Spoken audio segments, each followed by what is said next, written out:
Qui suis-je? Quelle est mon identité? C'est quoi une identité? Est-ce qu'il y a des bonnes et des mauvaises identités? Qu'est-ce que ça veut dire d'être? Est-ce qu'on peut choisir une identité? Qu'est-ce que ça veut dire d'avoir une crise d'identité? Les grands esprits de ce monde se sont posé la question depuis Socrate. Ils n'ont trouvé aucune réponse, mais moi je l'ai trouvée cette semaine. Je vais vous la donner. Non, c'est pas vrai. Ils ont cogité, ils ont enseigné, ils ont publié, ils ont débattu sur ce sujet. Et je me suis un peu prêté à l'exercice.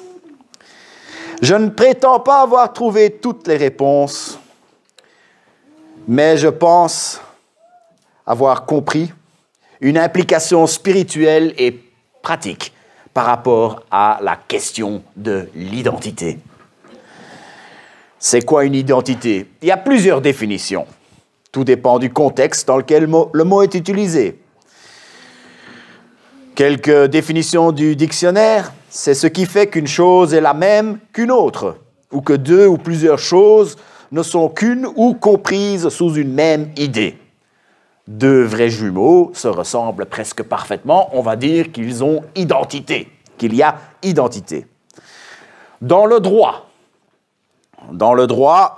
l'identité, c'est une personnalité civile d'un individu légalement reconnue ou constatée par l'État.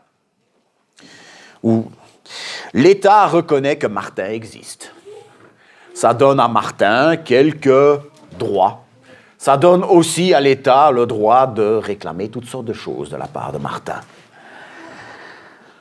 En politique, l'identité, c'est un caractère unique d'une communauté humaine formant une unité ou une nation. Nous sommes belges, c'est écrit sur nos cartes d'identité. Je suis caucasien, je suis grisonnant, je suis guitariste un peu. En sociologie, l'identité, c'est l'ensemble des caractères attribués à une personne et influençant son comportement et ses relations sociales. Je suis tête en l'air, je suis un peu dans la lune parfois, je suis quelqu'un d'honnête, tout ça, ça va avoir une influence sur mes relations sociales. Encore une idée de l'identité. En algèbre, l'identité, c'est une espèce d'équation ou d'égalité dont les deux membres sont identiquement les mêmes, quelles que puissent être les valeurs attribuées aux lettres qui constituent cette équation. Je crois qu'on va oublier celle-là. On ne va pas parler de maths aujourd'hui. Une fois dans une église, j'ai pris une illustration à partir des maths et il y a deux personnes qui vont me dire « Ah, dès que tu as parlé de maths, je t'ai perdu, je ne t'ai plus écouté. » Vous ne faites pas ça. Mais on ne va pas parler de maths aujourd'hui. Il y a des identités auxquelles on n'accorde pas vraiment d'importance. Nous avons presque tous des prénoms, mais on n'accorde pas forcément, parfois oui, mais pas toujours, beaucoup d'importance. Nous avons tous la taille que nous avons. En général, les gens qui sont de taille moyenne n'y pensent pas vraiment beaucoup. Mais il y a des identités auxquelles les gens accordent beaucoup d'importance. J'avais une amie qui travaillait à la réception d'un hôtel de luxe. Un jour, il y a une dame très distinguée qui est arrivée. Elle a dit « Bonjour, madame ». Elle a fait « Docteur, j'ai pas fait 13 ans d'études pour qu'on m'appelle madame. » D'accord, d'accord. Bonjour, docteur. Commence à faire toutes les démarches, etc. Entre-temps, le porteur arrive avec pour prendre les valises. Et le porteur n'a pas entendu la conversation. Et il dit « Est-ce que madame veut bien me suivre ?»« Qu'est-ce que j'ai dit ?»« Est-ce que mademoiselle veut bien me suivre ?» Ça ne s'est pas bien passé.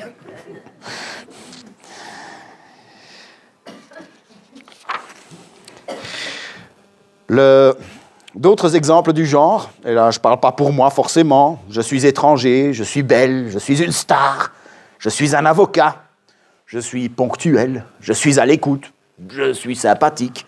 Je suis socialiste. Je suis bon danseur. Ça, c'est pas du tout moi. Je suis rapide. Et puis, quand toutes ces identités-là sont menacées, on peut très mal le vivre. Quelqu'un qui se voit comme quelqu'un de ponctuel, quelqu'un qui dit « je suis ponctuel, c'est mon identité », il va devenir très nerveux le jour où il ne retrouve pas ses clés. Quelqu'un qui se voit comme étant très rapide à la course, il va mal le vivre quand tout d'un coup il tombe sur quelqu'un qui court plus vite que lui. Et certaines identités peuvent carrément disparaître. Un avocat, quelqu'un dit « je suis avocat », mais il peut être radié du barreau. Un footballeur de haut niveau peut se blesser. Un bon vendeur peut perdre son travail. Au plus on accorde de l'importance à une identité, au plus ça va faire mal quand on la perd. Imaginez cette doctoresse dont je vous ai parlé il y a une minute. Si jamais, pour une raison ou une autre, elle perd son droit d'exercer la médecine, pensez dans l'état qu'elle serait. Ce serait tout son monde qui s'écroulerait autour d'elle. Et est-ce que vous avez remarqué à quel point la validation des autres est importante dans beaucoup d'identités? Un bon travailleur, quelqu'un qui dit « je suis un bon travailleur », ça va être son identité, il va vouloir que ce soit reconnu. Il arrive, je l'ai vu assez souvent, que des gens qui travaillent dans le bénévolat, qui veulent être reconnus, ils veulent être validés, ils veulent que les gens leur disent « Ah, c'est génial ce que tu fais, tu es une bonne personne ». Ils veulent l'entendre, ça fait partie de leur identité.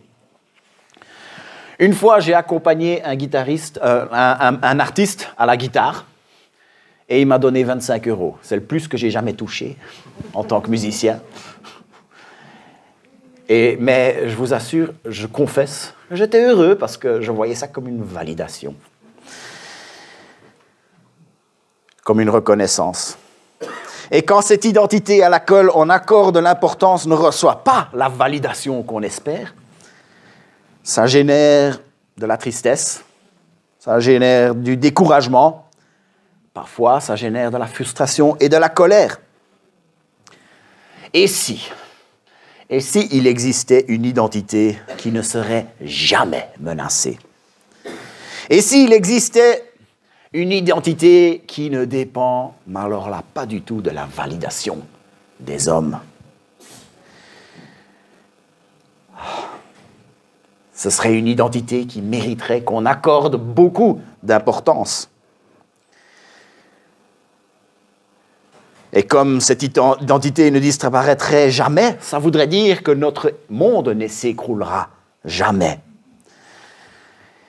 Et comme elle ne dépend pas de la validation des hommes, elle ne sera jamais une source de déception, de frustration, de colère pour nous. Il s'agit bien, vous avez bien compris, de notre identité en Christ. Je vais maintenant parcourir 8 passages. Je vais vous donner les références qui nous disent qui nous sommes. Qui nous sommes, nous. D'abord en tant qu'être humain, et puis en tant qu'enfant de Dieu. Je vous ai déjà spoilé la fin, mais ce n'est pas grave. Le voyage a été très intéressant pour moi. Le tout premier, Genèse 1, 27. Dieu créa l'homme à son image. Il le créa à l'image de Dieu. Il créa l'homme et la femme. Nous sommes créés à l'image de Dieu. Toute l'humanité peut se targuer de cette identité-là, peuvent se le dire. Dieu a mis en nous quelque chose qui lui ressemble. Quand l'homme a été créé, tout l'univers avait déjà été mis en place. C'est comme si Dieu avait passé un bon bout de temps, avait passé tout son temps à préparer le jardin d'Éden, préparer cette planète où l'homme pouvait prospérer. C'est comme si tout était mis en place de manière très précise pour nous, parce qu'il voulait mettre l'homme et l'image qu'il avait mis en nous sur cette planète. Les conditions étaient idéales pour que nous puissions prospérer. Il y a l'air pour respirer, l'eau, la nourriture. Et puis, il nous a donné toutes ces capacités qu'il n'a données à aucune autre créature. Il nous a permis de régner avec lui sur la création. Nous sommes loin d'être les plus forts sur cette planète. Il y a des animaux beaucoup plus forts que nous. Nous sommes loin d'être les plus rapides.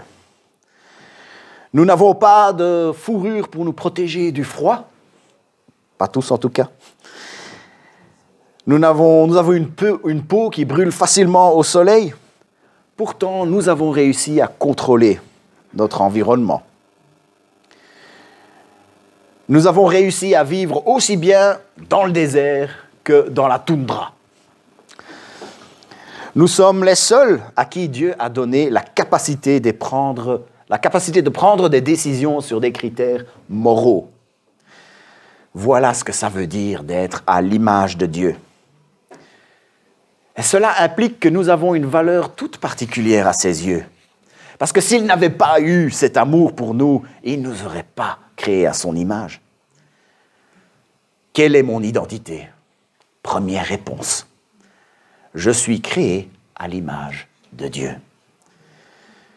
Deuxième passage, 2 Corinthiens 5, 17. 2 Corinthiens 5, 17. Si quelqu'un est en Christ, il est une nouvelle créature. Les choses anciennes sont passées.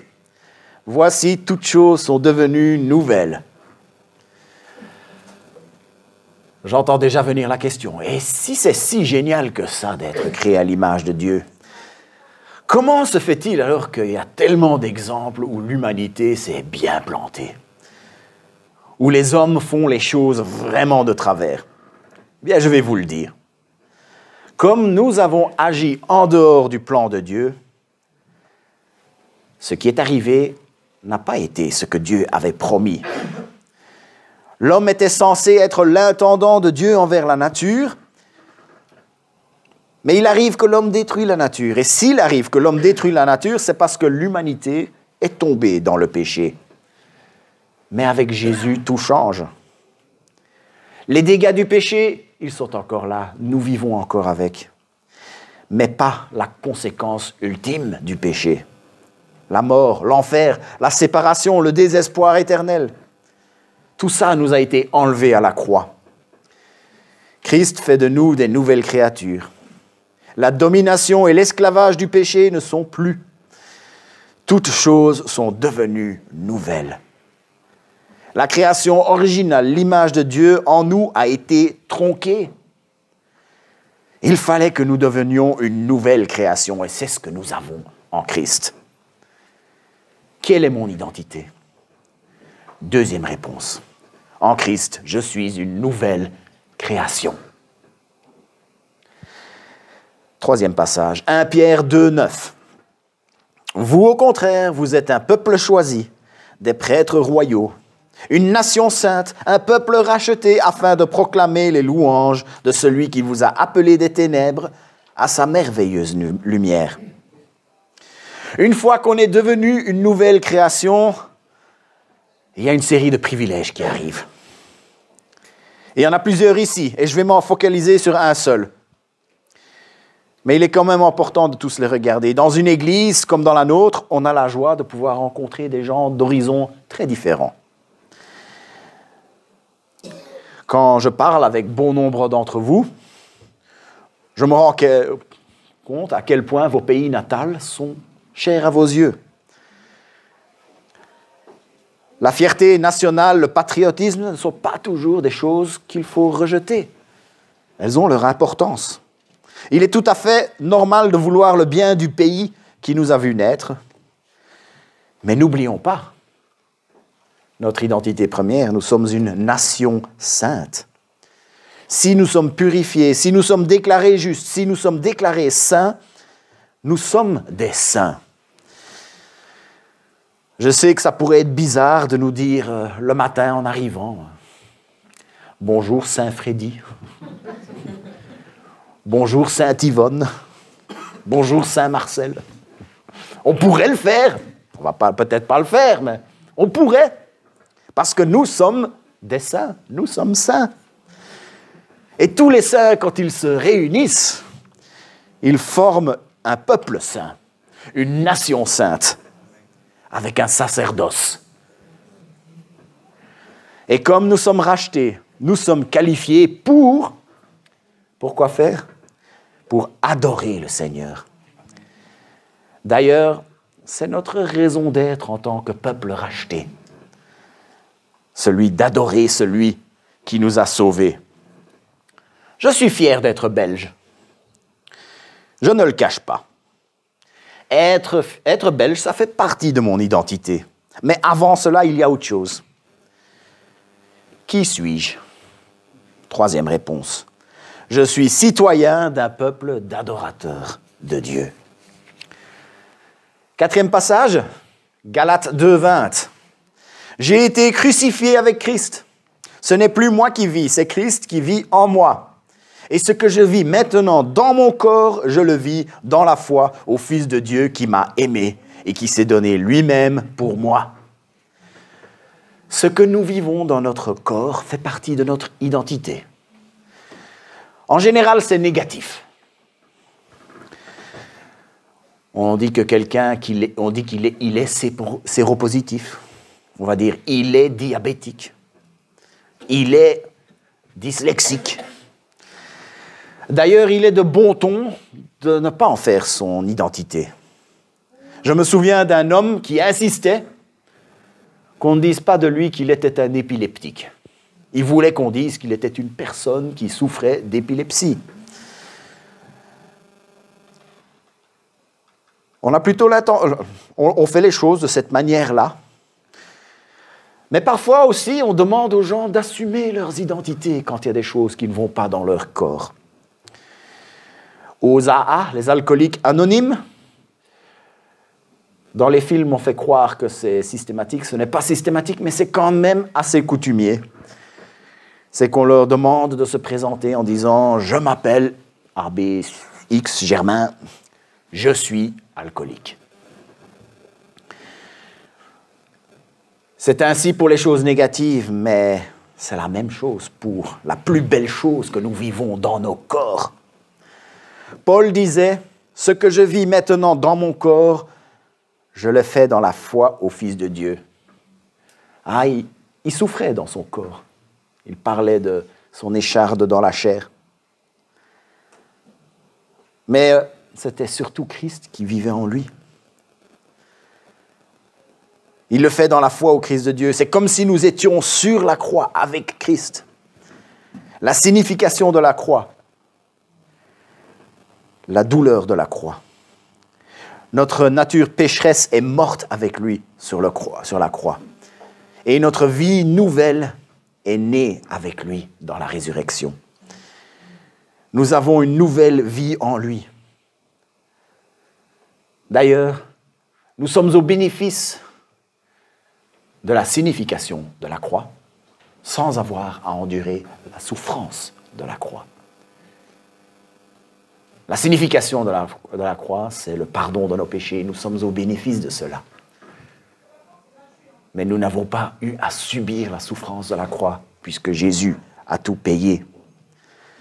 Nous avons une nouvelle vie en lui. Nous pouvons vivre dans la foi parce qu'il s'est donné pour lui, pour nous.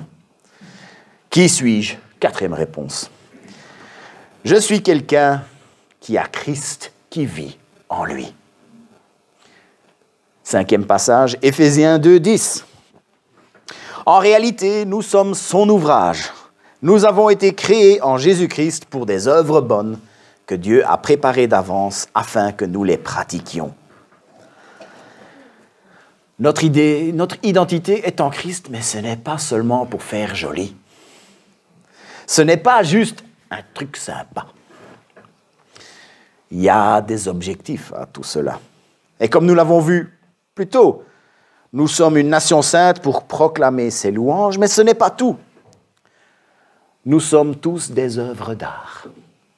Vous êtes des œuvres d'art, d'après la parole. Nous sommes son ouvrage.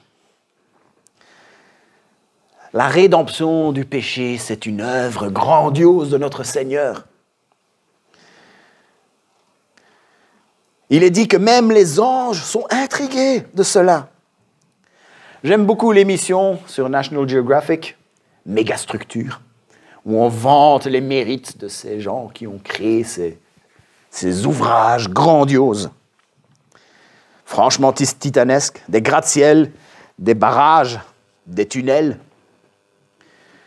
Un être humain pécheur qui devient saint, c'est un ouvrage titanesque de la part de notre Dieu. C'est la plus grandiose des ouvrages. Voilà ce que tu es, voilà ce que je suis.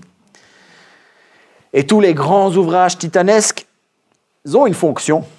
Un barrage produit de l'électricité, un gratte-ciel loge des bureaux, un tunnel permet d'aller plus facilement de A à B. On peut passer en un quart d'heure sous la montagne au lieu de passer 3 heures pour passer au-dessus des montagnes. Mais l'ouvrage que nous sommes, un pécheur pardonné, nous avons aussi une fonction, celui d'accomplir les bonnes œuvres que Dieu a préparées. Dans nos milieux à nous, on a parfois tendance à mettre les œuvres de côté, parce que oui, c'est important qu'il faut insister. Nous ne sommes pas sauvés par nos œuvres, c'est par la grâce que nous sommes sauvés. Mais les œuvres ne sont pas inutiles, les œuvres ne sont pas jetées à la poubelle. C'est une chose qu'il est primordial de souligner. Les œuvres ont absolument leur place dans la vie du chrétien. Les œuvres ne sont pas la cause dont notre salut est un effet. Non, le salut est la cause dont nos œuvres devraient être l'effet. Nous sommes sauvés pour des bonnes œuvres. Notez bien, ce n'est pas nous sommes sauvés par des bonnes œuvres, c'est pour des bonnes œuvres. Qui suis-je? 5e réponse. Je suis l'ouvrage de Dieu pour des bonnes œuvres. 6e passage, Jean 1, 12. Mais à tous ceux qui l'ont accepté, à ceux qui croient en son nom, elle a donné le droit de devenir enfants de Dieu. La Bible que moi j'utilise, la seconde 21, elle dit « Nous avons le droit de devenir enfants de Dieu ». Essentiellement, c'est ça que le passage est en train de dire. Mais dans l'original, c'est encore plus fort que ça. Il dit que nous avons l'autorité pour devenir enfants de Dieu. Quand je travaillais sur un bateau, il y avait un petit garçon, il s'appelait Jesse, il avait 5 ans. Il nous en faisait voir de toutes les couleurs. Il n'arrêtait pas les frasques. Et il y avait cette phrase qu'il n'arrêtait pas de répéter. « Je suis le fils du capitaine, je peux faire tout ce que je veux. » Voilà. Et non, je ne vais pas raconter les frasques parce que voilà, c'est enregistré, donc il vaut mieux pas. Mais ça n'arrêtait pas. Je suis le fils du capitaine, je peux tout faire, tout ce que je veux. Un jour, il l'a dit, et la porte s'est ouverte. Et qui avait derrière la porte? Le capitaine. Il a dit, je ne compterai pas là-dessus. Et puis il a refermé la porte. Oui, dire je suis le fils d'un tel, c'est assez mal vu. C'est assez mal vu, juste dire je suis le fils de, je suis la fille de. Mais ça, c'est dans le monde, dans la chair. Spirituellement, dire je suis le fils de Dieu, c'est quelque chose duquel nous pouvons être fiers. Parce que c'est un super pouvoir que Dieu nous a donné. C'est un pouvoir que nous avons, c'est une autorité que nous avons de pouvoir dire « Je suis enfant de Dieu ». C'est un droit inaliénable.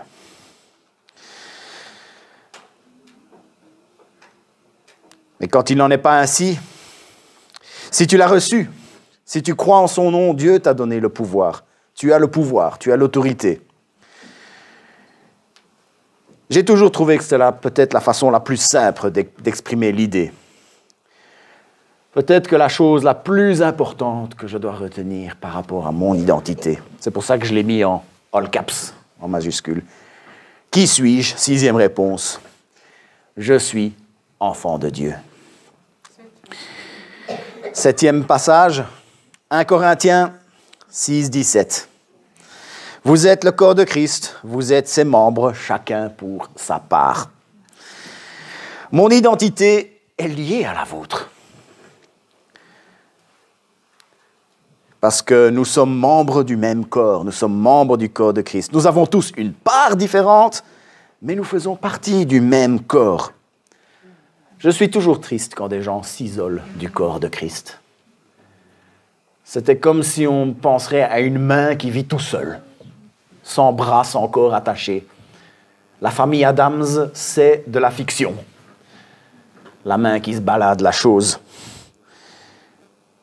Mais nous sommes faits pour être dans une famille, dans un corps. Qui suis-je? 7e réponse, je suis membre du corps de Christ. Il y a d'autres choses que j'aurais pu dire, mais je pense que 7, c'est déjà pas mal, et ça couvre vraiment l'essentiel. Je pense avoir donné les réponses principales. Mais savoir ce que nous sommes est une chose très importante dans la vie. Et je pense pouvoir faire l'argument comme quoi savoir qui nous sommes en Christ nous rend plus forts. Savoir qui nous sommes en Christ augmente notre résilience. En novembre 2023, moi et Anne, nous sommes allés à Paris pour suivre une formation sur le counseling chrétien. Et il y a une des choses qui m'a particulièrement touché, mais j'ai vraiment eu du mal à trouver une manière de vous le présenter.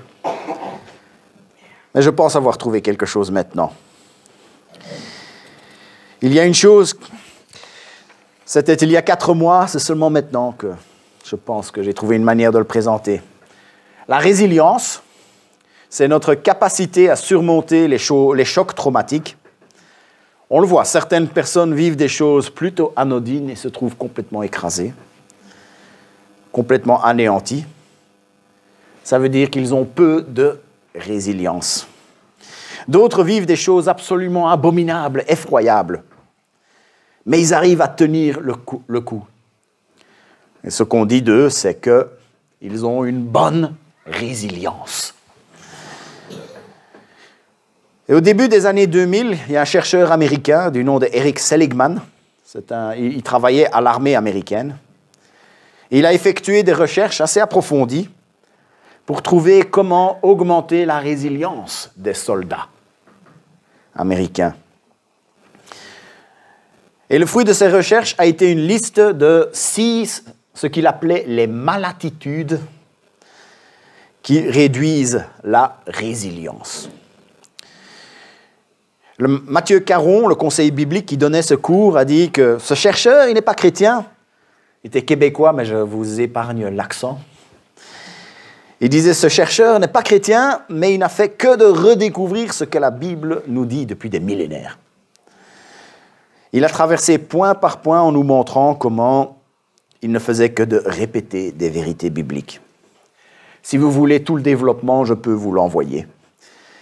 Mais ce que je vais faire aujourd'hui, c'est de voir comment, en nous accrochant à notre identité en Christ, nous allons améliorer notre résilience. Vivre pour Dieu ne va pas faire disparaître nos problèmes, mais il va nous donner la résilience pour les surmonter. Voici ce que lui il appelait les 6 malatitudes qui diminuent la résilience. Tu peux mettre la dia suivante ? Si mon identité en Christ est mon plus grand bien, j'éviterai de. En d'autres mots, évitez les 6 choses que je vais vous donner maintenant et vous allez mieux pouvoir surmonter les épreuves.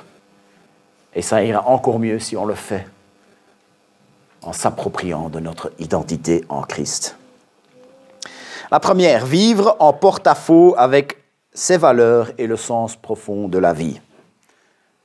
Je suis enfant de Dieu, je fais partie de sa famille. Sa famille a des valeurs. Sa parole nous enseigne comment vivre selon ses valeurs. Le sens profond de ma vie, c'est que je suis racheté pour chanter ses louanges. Et c'est tout d'abord en fonction de ça que je dois agir. En vivant en harmonie avec les valeurs de Christ, par la grâce de Dieu, il me rendra plus fort dans l'épreuve. Deuxième, ma latitude, cultiver le drame. Si on se focalise constamment sur le côté dramatique des choses, si on insiste pour ressasser les manquements, les mauvaises choses ne feront que d'empirer. Je suis enfant de Dieu. Le drame ultime serait qu'on me retire ça. Et ça n'arrivera jamais. Même si on nous retire tout, personne ne pourra m'arracher à la main du Seigneur. Et si je fais de ça mon identité première, je pourrai affronter toute difficulté. Avec cette certitude et par la grâce de Dieu, il me rendra plus fort dans l'épreuve.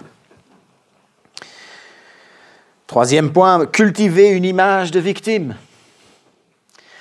Les chercheurs ont découvert que si on ramène tout au fait qu'on est victime de quelque chose ou de quelqu'un, on devient plus fragile.